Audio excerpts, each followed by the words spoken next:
Ndërkohë vajin e ullirit e ke shtuar apo do të ta marr? Të ta afroj? Po, më merr atë të parin. Ose të dytin, jo të parin andej, Gadera. Gadera. Do këtë më të shtrenjtin. Po, atë. Pra vajin e ullirit i pak filtruar, ekstra virgjur, këtë që ruajmë si dikur ëmbëlsirat në shtëpi nëna tona.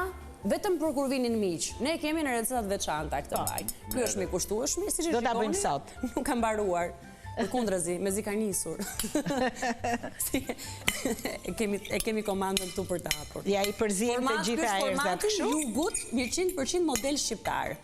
Vaj. Firmato dhe ky. Firmato dhe ky, se nuk shkojmë ne. Do t'ju tregoj një gjë për këtë firmato? Para na tregoj. Jo, do ta tregoj, meqense fanatet po zjej. Para tregoj. Po pinim një kafe dhe ishin tavolina kështu me këmbtolla. Isha me një shoqen time e kisha përballë, shikoja që këmbën e afronte këtej nga unë, edhe lëvizte kështu thosha unë.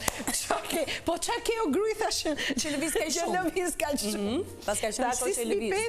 Si s'mi sandalet i kam firmato. Uaj, thash, po e di, thash unë, po ngrihet që këmbë, sa shikoj etiketën nga poshtë. Të shkoj këmba për para syve. Kështu është puna e firmato, është ca zgjasin e lënë etiketën jashtë, ca nuk e heqin kur e blejnë, se duan që ta shohin. Edhe ne kemi me etiketën jashtë. E kemi firmato. Atë nga ullit e jugu, do me të më firmato se banana.